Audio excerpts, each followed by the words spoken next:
Hi, and welcome back to the series 5 Easy Steps to Speak Spanish with Confidence. My name is David, and today I'm bringing you our 4th easy step, which is practice every chance you can. Just a quick little review to look at what I've taught you in the past couple of lessons. So lesson number 1, first easy step is to create a Spanish journal where you're writing about your daily interactions in Spanish, the things that you wish you could say, your success stories, that sort of thing. Easy step number 2 is to try and learn 10 new vocabulary words every day. And the last step I taught you was to enroll in conversational Spanish classes in your area.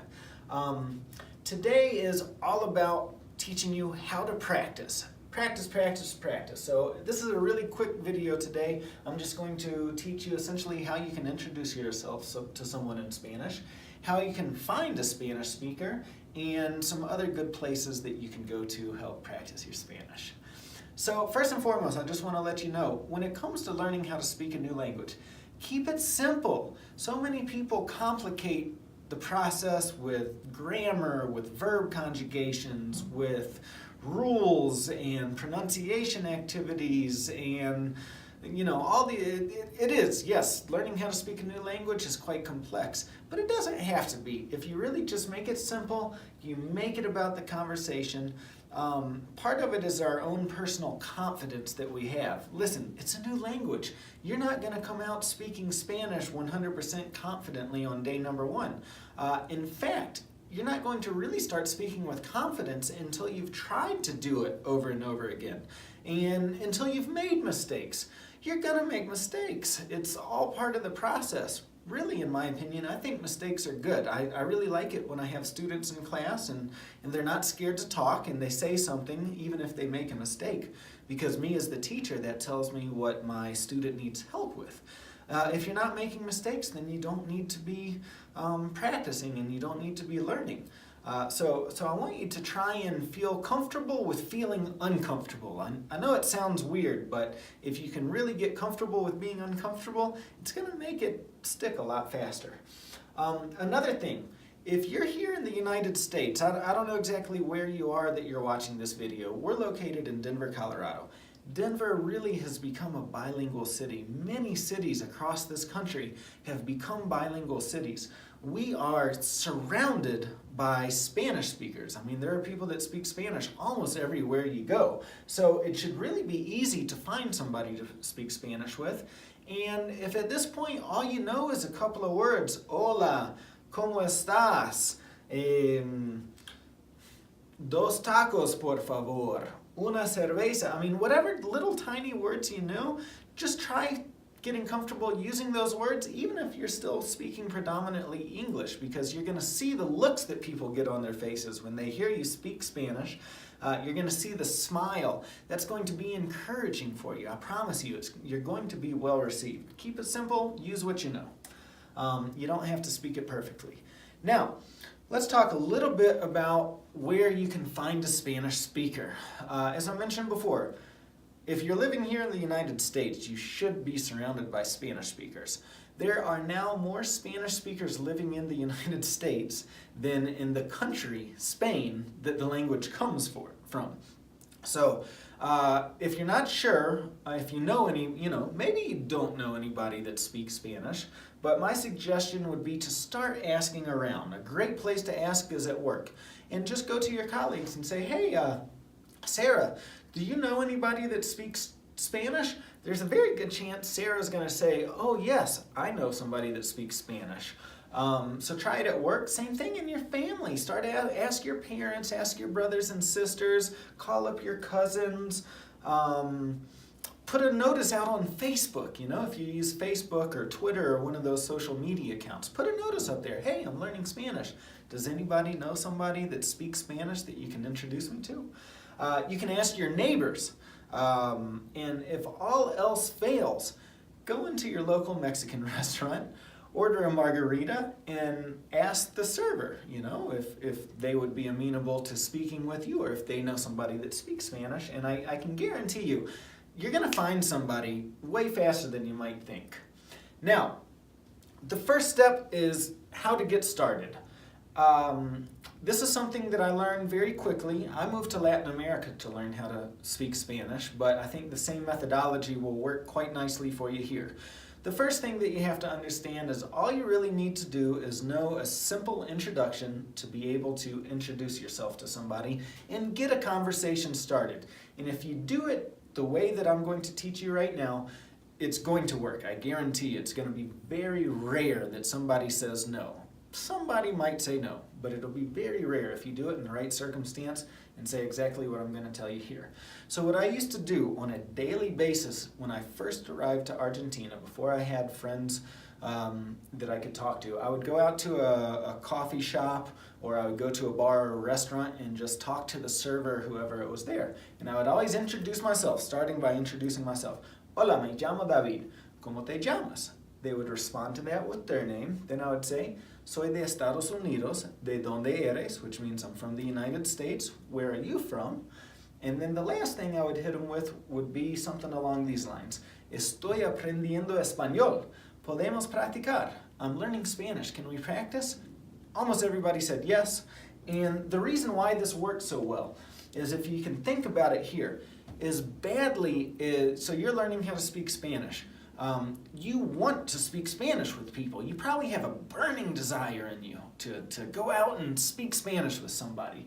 If you can think about it like this, as badly as you want somebody to practice your Spanish with, Spanish speakers living here in the United States have that same burning desire to make friends with people that speak English so that they can have somebody to practice English with.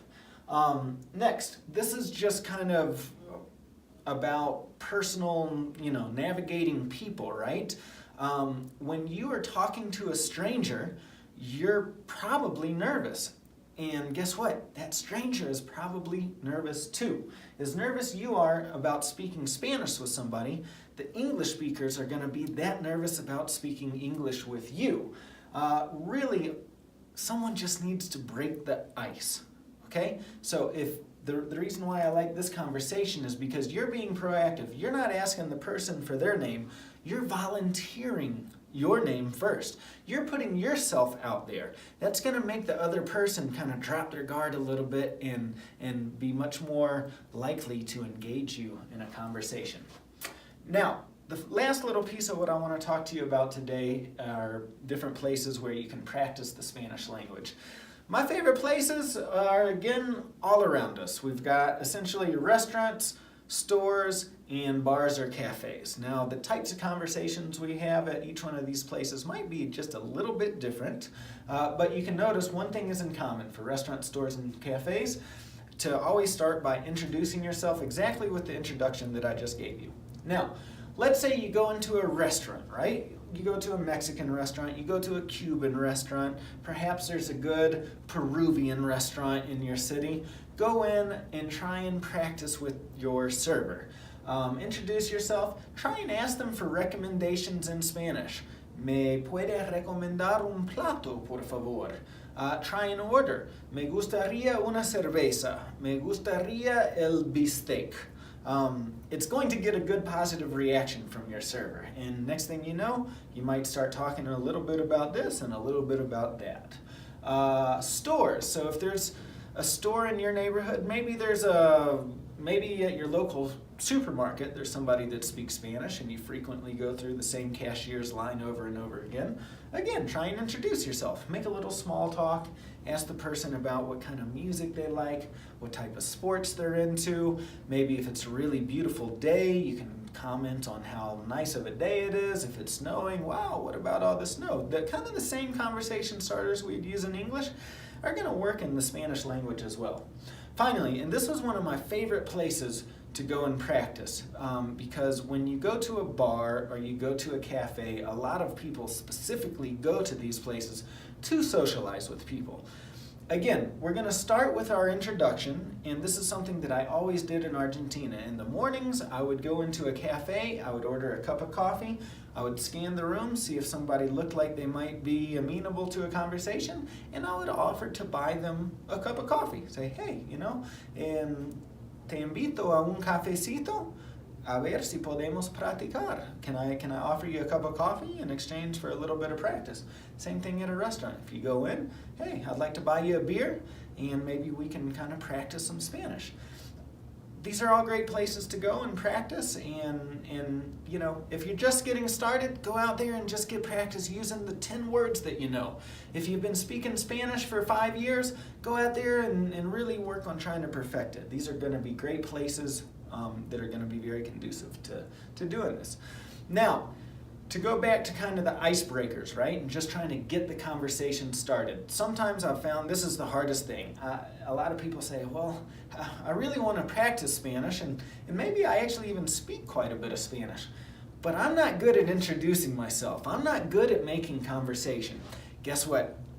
You have to get over that, because learning how to speak a new language implicitly means speaking the new language. So you have to go out there and talk to people. I wrote a book a few years ago called Let's Start Talking. It's a bilingual book for English and Spanish students. It's available on Amazon, and all it is a book of conversation starters. I've got over 500 conversation starters included in it that are side by side. One page is in English, one page is in Spanish, with the idea that it will help you get these conversations started. If you can introduce yourself to somebody and ask them if they would be amenable to practicing with you in Spanish, then you can use this book to guide the conversation. Whenever there's a little dull spot, you open it up, use one of the conversation starters. It is oriented, so it starts with very simple and beginner level conversation starters. Grammatically, it gets a little bit more intense as it goes through the book. So this will definitely help you in those kind of socially awkward situations of talking to somebody for the first time. Know what to talk about. That's it for today. Thank you so much for watching this video and for participating in the series. I'd love to hear from you. Send us an email, give us a phone call. We're located in Denver, Colorado, so if you're in this area, please stop in and visit us or give us a call. The number is 303-997-9207. We can always be reached at info@thelanguageschool.us. Ciao.